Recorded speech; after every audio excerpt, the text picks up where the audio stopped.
Hello dear students, welcome to all of you in your YouTube channel. Myself Pratik Patel. Today we will see the important topic of applied electricals and electronics engineering. Today's important topic is parallel connection. ठीक है, तो आज का important हमारा जो topic है वो क्या है? Parallel connection. इसके पहले के वीडियो में हमने सीरीज कनेक्शन के बारे में देखा. ठीक है, सीरीज कनेक्शन में क्या होता है उसका इक्वेशन भी हमने डिफाइन किया. तो आज पैरेलल कनेक्शन में भी हमें उसके बारे में जानना है और फिर उसका इक्विवेलेंट रेजिस्टेंस का हमें इक्वेशन डिफाइन करना है. तो पैरेलल कनेक्शन के बारे में जाने उसके पहले हमें उसके जो इंपॉर्टेंट लॉ है उसके बारे में हमें जानना पड़ेगा. तो पैरेलल कनेक्शन के जानने के पहले हमें ओम्स लॉ के बारे में जानना पड़ेगा. तो let's we will start with the Ohm's law. तो ओम्स लॉ क्या है? So Ohm's law is the relationship between the voltage, resistance and current I. ठीक है, तो इन तीनों के बीच का जो रिलेशनशिप है तो वो क्या डिफाइन करता है? ओम्स लॉ को डिफाइन करता है. सो ओम्स लॉ का सिंपल स्टेटमेंट क्या है? If the temperature remains constant, ratio of voltage V applied across the conductor and current I flowing through the conductor is remains constant. ठीक है, तो Ohm's law क्या है? तो it's a relationship between R, V and I. So Ohm's law का statement क्या है कि कांस्टेंट टेम्परेचर पे अगर वोल्टेज V और अप्लाइड करंट I का जो रेशियो है वो लेते हैं तो वो कैसा मिलता है? तो हमें वो कांस्टेंट मिलता है जिसे अपने क्या बोलते हैं? तो रेजिस्टेंस R बोलते हैं जिसका यूनिट क्या है? ओम है. ठीक है, तो Ohm's law can be defined as R is equal to V by I. That's a. ठीक है, सो उसके ऊपर से अपने अगर I को ऑब्जेक्टिव लेते हैं, ठीक है, I को अपने कंसीडर करना है तो I इज इक्वल टू क्या बनेगा हमारा इक्वेशन? तो वो बनेगा I is equal to V by R. ठीक है, जहां पे V को क्या बोलते हैं? अप्लाइड वोल्टेज, I को क्या बोलते हैं? करंट और R को क्या बोलते हैं? रेजिस्टेंस. ठीक है, सो ये जो लॉ है वो अपने पैरेलल कनेक्शन में बहुत ही इंपॉर्टेंट होगा. Now let's we will start with the parallel connection. तो पैरेलल कनेक्शन में यहाँ पे आपको दिख रहा है, तो फिगर में आपको सिंपली यहाँ पे दिखाई दे रहा है कि जो हमारी बैटरी है, ठीक है, वो तीन बल्ब के साथ कनेक्टेड है. ठीक है, ये तीनों बल्ब जो है वो एक दूसरे के कैसे कनेक्टेड है? तो पैरेलल में कनेक्टेड है. ठीक है, उनके स्टार्टिंग पॉइंट और एंड पॉइंट तीनों बल्ब के किसके साथ कनेक्टेड है? तो बैटरी के साथ कनेक्टेड है. जबकि हमने देखा सीरीज कनेक्शन में क्या होता था, तो सारे जो अपने रेजिस्टेंस से अथवा तो अपने बोलते कि बल्ब जो थे, ठीक है, वो एक ही एक लाइन में एक सीरीज में कनेक्टेड थे. जबकि यहाँ पे कैसे है? तो पैरेलल में कनेक्शन कनेक्टेड है. तो पैरेलल कनेक्शन के बारे में अपने जो स्टेटमेंट्स याद रखने वो आपको यहाँ पे दिख रहे हैं. तो पहला जो है कि यहाँ पे जो इलेक्ट्रॉन्स का फ्लो है, ठीक है, वो कैसा होगा? तो डिफरेंट पाथ में फ्लो होगा. In parallel circuit electrons travels in different path. ठीक है, now next here the current will be the different which passes through each resistor. ठीक है, तो यहाँ पे हर एक रेजिस्टर में से जो करंट पास हो रहा है, ठीक है, तो वो कैसा है? तो ऑल दी जो रेजिस्टर है उसमें करंट अलग अलग है. ठीक है, next one, the voltage across resistor in a series connection will be same. लेकिन हर एक रेजिस्टर में से जो वोल्टेज अप्लाई हो रहा है तो वो वोल्टेज कैसा है? तो तीनों रेजिस्टर में सेम है. ठीक है, तो ये दोनों पॉइंट जो है वो सीरीज कनेक्शन से थोड़े से डिफरेंट है. ठीक है, तो हमें याद रखना होगा पहला क्या है कि जो करंट है वो तीनों रेजिस्टर में से कैसा होगा? तो डिफरेंट होगा. और वोल्टेज तीनों रेजिस्टर में कैसे होंगे? इक्वल होंगे. उसके बाद इसमें देखिए आपको फिगर में अच्छी तरह से दिख रहा है कि अगर कोई एक बल्ब आपका बंद हो गया है, ठीक है, फिर भी आपका जो करंट है वो अनदर टू बल्ब में से पास हो रहा है. उसका मतलब क्या है कि अगर सर्किट में से कोई एक रेजिस्टर निकल जाता है फिर भी अपने जो दूसरे अप्लायंसेस है वो बंद नहीं होंगे. ठीक है, so in parallel connection if one resistor is broken or any other fault creates then the entire circuit is not turned off. ठीक है, so now we will discuss about the equivalent resistance of the parallel connection. अभी हमें क्या करना है? तो parallel connection में जितने भी रेजिस्टर्स है उसके इक्विवेलेंट रेजिस्टर्स की वैल्यू क्या होगी तो वो हमें इक्वेशन के अकॉर्डिंग डिफाइन करना है. सो यहाँ पे आप फिगर में देख रहे हैं कि तीन रेजिस्टर्स है, R1, R2 और R3, जो बेसिकली पैरेलल कनेक्शन में कनेक्टेड है.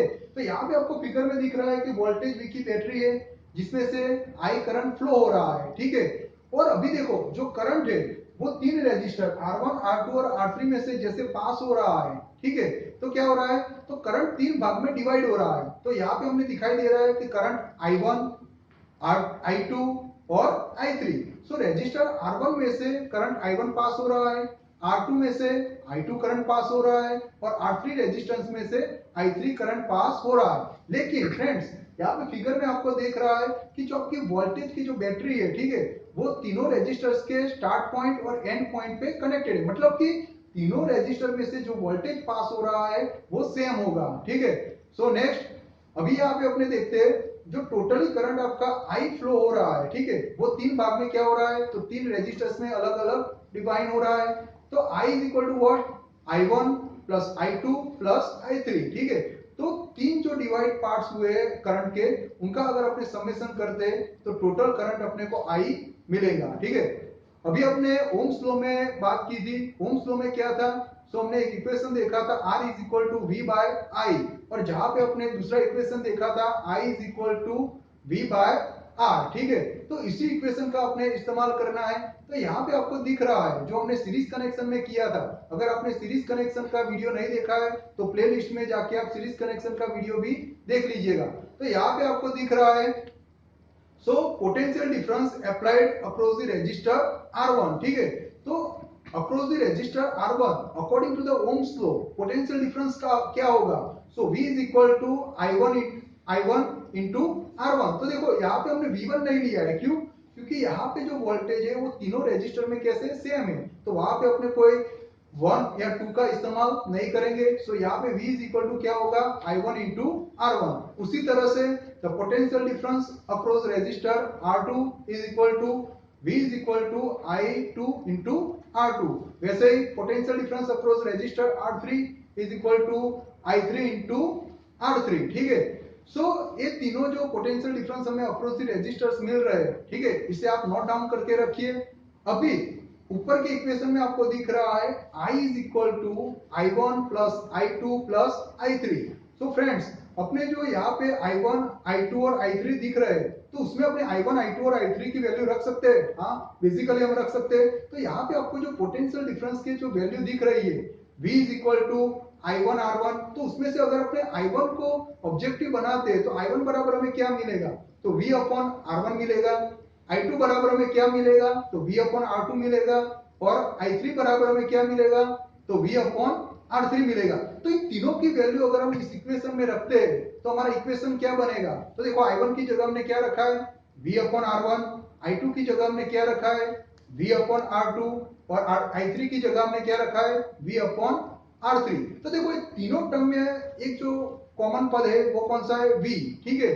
सो V को अपने कॉमन बाहर निकाल लेते हैं तो हमारा इक्वेशन क्या बनेगा, so I is equal to V bracket में 1 upon R1 plus 1 upon R2 plus 1 upon R3, ठीक है। तो यहाँ पे अपने को ये इक्वेशन दिखने को मिल रहा है। अगर अपने I को इस तरफ लाते इक्वलिटी को और R1 plus R2 plus R3 को इक्वेशन के दूसरी तरफ ले जाते हैं तो हमारा इक्वेशन क्या बनेगा, I is equal to V upon में से V by I is equal to 1 upon R1 plus 1 upon R2 plus 1 upon R3, ठीक है। तो अपने जानते हैं कि V अपॉन जो I है, ठीक है, तो उसके बराबर क्या होता है, तो R होता है, ठीक है। तो यहाँ पे इक्वेशन में अपने I अपॉन V के अकॉर्डिंग क्या लिख सकते हैं, तो 1 अपॉन R लिख सकते हैं, ठीक है। तो I अपॉन V की जगह पे अपने 1 अपॉन R लिखते हैं तो हमारा इक्वेशन बनता है 1 upon R equivalent is equal to 1 upon R1 plus 1 upon R2 plus 1 upon R3, ठीक है। तो यहाँ पे अपने इक्विवेलेंट रेजिस्टेंस R इक्विवेलेंट की वैल्यू हमें मिल रही है 1 upon R equivalent is equal to 1 upon R1 plus 1 upon R2 plus 1 upon R3।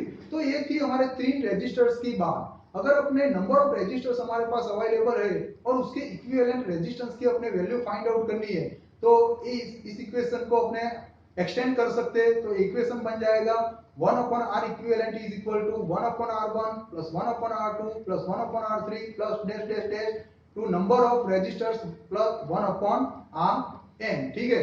तो यहाँ पे देखिए अपने सीरीज कनेक्शन में देखा था तो इक्विवेलेंट रेजिस्टेंस की वैल्यू क्या मिल रही थी, R is equal to R1 plus R2 plus R3, जबकि यहाँ पे अपने क्या मिल रही है, so 1 upon R equivalent is equal to 1 upon R1 plus 1 upon R2 plus 1 upon R3, ठीक है। तो ये जो इक्वेशन है हमें अच्छी तरह से याद रखने हैं। सो ये जो हमने पैरेलल कनेक्शन देखा तो उसमें से जो इंपॉर्टेंट क्वेश्चंस निकल के बाहर आते हैं तो वो इम्पोर्टेंट क्वेश्चन आपको इस स्क्रीन पे दिख रहे हैं, ठीक है। आप उसको अपने आप में सॉल्व कीजिएगा।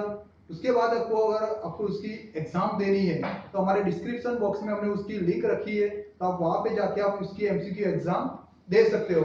आई होप ये वीडियो आपको बहुत ही हेल्पफुल हुआ होगा। नेक्स्ट लेक्चर में अपने और टॉपिक्स के साथ मिलेंगे। तब तक keep learning, keep growing. Thank you.